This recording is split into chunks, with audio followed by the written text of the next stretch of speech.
There's a moment, quiet and unremarkable, when you're scrolling through your phone, lost in a whirlwind of noise, and suddenly you realize you haven't heard your own thoughts in days. Not really.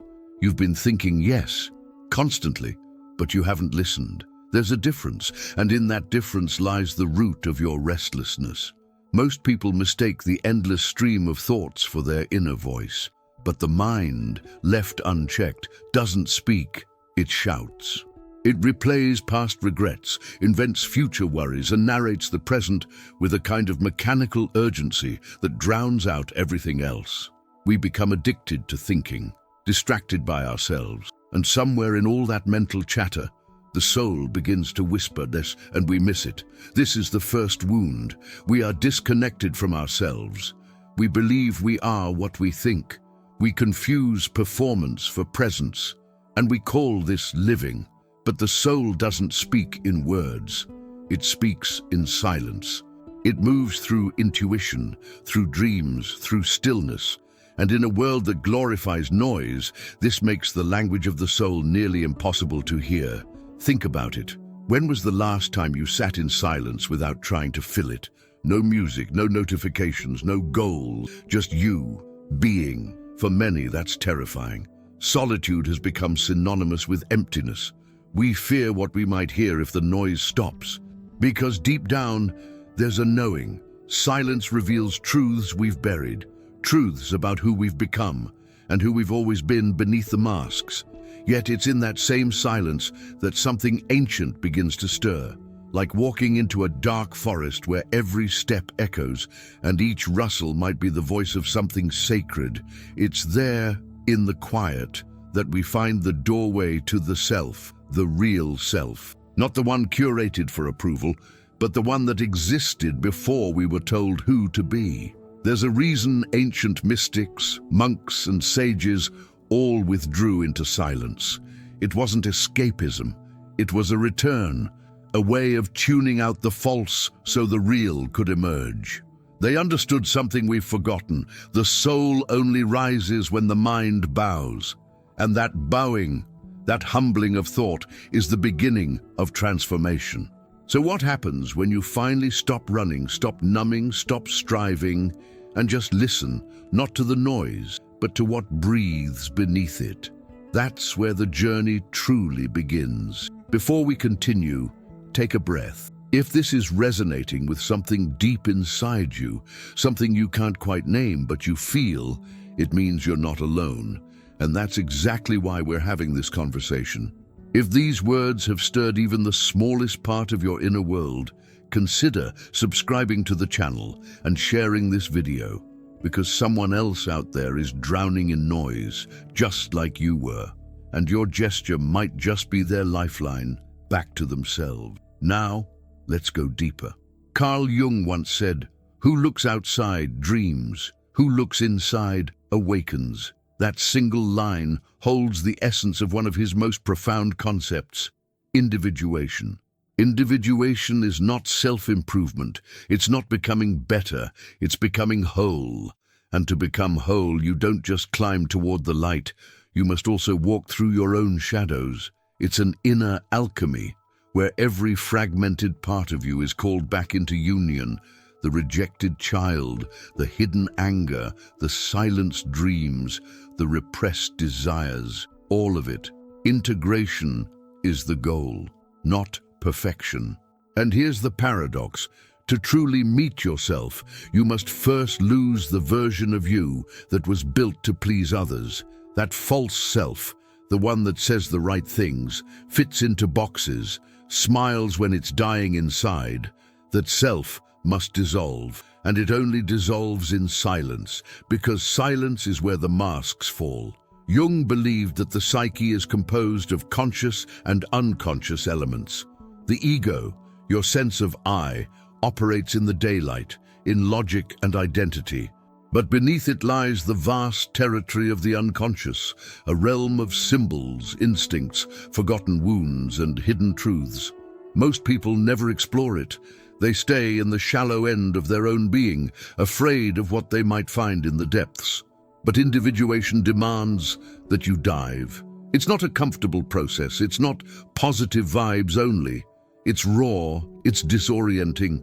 You might find yourself questioning everything: your job, your relationships, even your sense of purpose. That's not a breakdown. That's a breakthrough. In moments of deep solitude, you might feel like you're falling apart. But what's actually happening is a reordering of the psyche. The soul is dismantling what no longer serves it. You're not going crazy. You're becoming real. One of Jung's tools for navigating this journey was active imagination, a practice of engaging with your inner world through images, dialogue, and symbols. Instead of suppressing emotions or dreams, you let them speak. You write down what the angry voice inside you says. You ask the recurring figure in your dreams what it wants. You listen without censorship, and in doing so, the unconscious begins to speak back. Another way this process unfolds is through projection. Ever notice how the things that irritate you in others often reflect something unresolved in yourself? That's not random. That's the unconscious trying to get your attention. The world becomes a mirror, and when you learn to read it, life itself becomes part of your individuation. This is why silence is not just about peace, it's about perception. It sharpens your inner vision. You start to see how your fears have shaped your decisions, how your childhood still echoes in your choices, how much of what you call you was actually inherited, absorbed, or adapted for survival. But here's the beauty. As you reclaim each piece of yourself, something remarkable happens. You stop reacting and start responding. You stop performing and start embodying. You become less interested in being understood by others and more devoted to understanding yourself. And in that understanding, there's a quiet revolution. You begin to live from the inside out, but there's still more to uncover, because to embody your true self, you must first walk alone. And in that solitude, something unexpected begins to bloom. Solitude. A word often mistaken for emptiness, for sadness, for something to be escaped rather than embraced. But what if solitude isn't a void, but a sacred container? A temple without walls, built within, where your truest self finally has space to breathe. In a world obsessed with connection, we rarely stop to ask, connected to what? To likes, replies, validation, or to something more ancient, more honest, like our own inner rhythm. True solitude isn't about being physically alone. It's about being whole within yourself, even when no one else is watching. It's the kind of aloneness that feels rich, not hollow, full, not fragile, and yet, for many, it feels unbearable. Why? Because when the noise stops, the truth starts speaking. We've been conditioned to fear silence because silence doesn't flatter the ego. It doesn't applaud your achievements or feed your self-image. It just reflects back to you exactly what is. And often, what is includes unresolved pain, forgotten dreams, unmet needs. That reflection can be painful, but it's also the beginning of healing. In solitude, the masks crack. The roles you've played, the pleaser, the achiever, the caretaker, the rebel, they all begin to feel heavy, unnatural. You might find yourself asking, who am I when I'm not performing?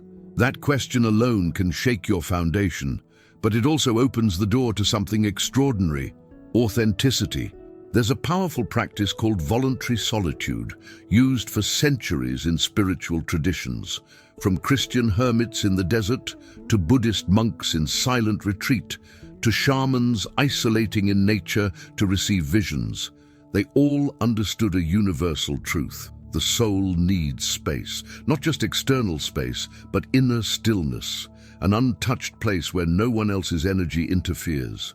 Take, for example, the dark night of the soul, a concept explored by the mystic Saint John of the Cross. It's a time of deep, spiritual desolation, where everything familiar seems to collapse. Most would call it depression, but mystics call it rebirth, because it's often in the darkest silence that the deepest transformation occurs. In modern life, solitude might look different. It might mean turning off your phone for an entire day, saying no to plans that drain you, sitting in nature without trying to capture it for social media, listening, not to music, not to podcasts, but to the wind, your breath, your heartbeat. These acts are small rebellions against a world that fears stillness, but they are profound declarations of self-love. And here's something curious. The more time you spend in solitude, the less lonely you feel, because loneliness is not the absence of others. It's the absence of connection to yourself. When you finally become your own companion, tender, present, attentive, you stop needing the world to fill your emptiness. You carry your own warmth. And from that warmth, something beautiful begins to unfold. Discernment. You begin to see which relationships nourish you and which ones deplete you. You start choosing experiences not out of fear of missing out, but from a deep knowing of what aligns with your soul. This is not selfishness. This is sacred alignment. You're no longer available for things that pull you out of your center, and once you've tasted that kind of inner peace, you can never fully go back. You may still enter the world, but now you enter it from a place of fullness, not hunger. And as you become comfortable with being alone, you begin to sense something ancient, something vast, moving quietly within you, like a seed breaking open underground. Something is taking root, something wordless, something wise. Meditation is not about escaping life, it's about entering it, fully, deeply, without filters. It's sitting in the center of your storm, not to control the winds, but to understand their origin.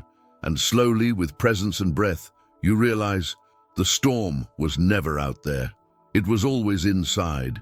We often imagine meditation as a practice for monks in distant mountains, peaceful, detached, far from the noise of the modern world. But that's a fantasy. The real work of meditation happens in the middle of your ordinary life, in traffic, at your desk, between two emotional triggers. It's not about isolating yourself from reality, but about waking up to it. And the first thing meditation wakes you up to is the chaos within. The first time you sit in stillness, truly still, your mind might rebel. 1,000 thoughts rush in. You remember emails you forgot to send, old conversations that didn't end well, a strange itch on your left knee. Your breath feels awkward. You wonder if you're doing it right. The silence doesn't feel peaceful, it feels loud, but that's the point. The mind is like a wild animal, not bad, not broken, just untamed. And silence reveals how restless it really is. Most of the time, we distract ourselves so we don't have to face this truth, but the beauty of meditation is that it allows us to stop running, to gently, courageously sit with what is. Over time, the practice becomes less about clearing your mind and more about observing it. You stop identifying with every passing thought. Instead of, "I am anxious," it becomes, "Anxiety is here." That small shift from identification to observation changes everything, because if you can observe it, you are not it. This realization is the doorway to inner freedom. There's a traditional Zen saying, you should sit in meditation for 20 minutes every day, unless you're too busy. Then you should sit for an hour. It sounds like a joke, but it's not. The more chaotic your life feels, the more essential it is to cultivate inner stillness, not as an escape, but as a foundation. In fact, studies have shown that even 10 minutes of daily meditation can significantly reduce stress, improve concentration, and increase emotional resilience. But beyond the science, there's something more subtle and more profound that begins to happen. You begin to feel yourself again. You begin to notice the subtleties of your own energy. You feel when your heart contracts, when your stomach tightens. You sense the subtle yes and no within your body before your mind even catches up. This awareness is not trivial. It's intuitive intelligence, the very voice of the soul that we've been talking about all along. And it's in this space of presence that another forgotten ability reawakens. Listening. Not listening to others, but to the inner movements of your being. That quiet nudge that tells you something is off, that strange dream that won't leave you, that sudden wave of peace that comes when you're about to make a terrifying decision, but somehow you know it's the right one. Meditation sharpens this listening. It teaches you to trust the silence between your thoughts. That space, that tiny gap, is where your deeper knowing lives, and it speaks without words. The mystic Rumi once wrote, "There is a voice that doesn't use words. Listen." This is not metaphor, it's instruction. To access that voice, you don't need to retreat to a mountaintop. You can create your own sacred space wherever you are. Sit in a quiet room, light a candle, close your eyes, place a hand on your heart, and just breathe. Let your breath be your anchor. Let the inhale remind you that you are alive. Let the exhale remind you to let go. One breath at a time, you create a sanctuary inside yourself. Some people find this sanctuary through contemplative walking, moving slowly and deliberately, each step a meditation. Others use sound meditation, with a singing bowl, a soft hum, or simply the rhythm of their own breath. Some use guided visualization to descend into the landscape of the soul, a forest, a river, a garden within. These are not gimmicks, these are portals, symbols, ways the unconscious makes itself known.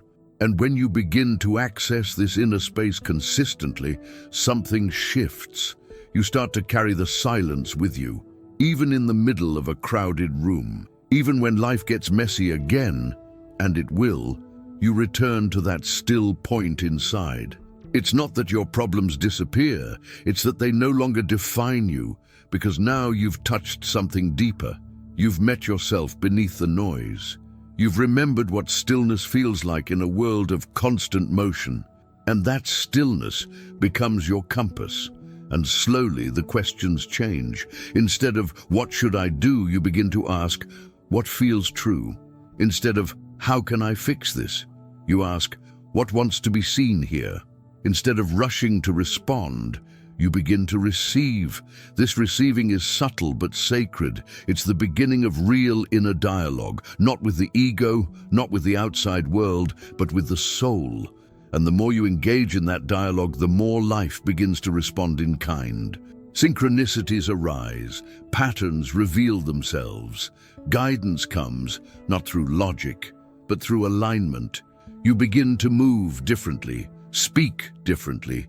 You stop proving, competing, apologizing for your depth. You begin to radiate quiet power, the kind that doesn't need to announce itself. And that's when the next transformation begins.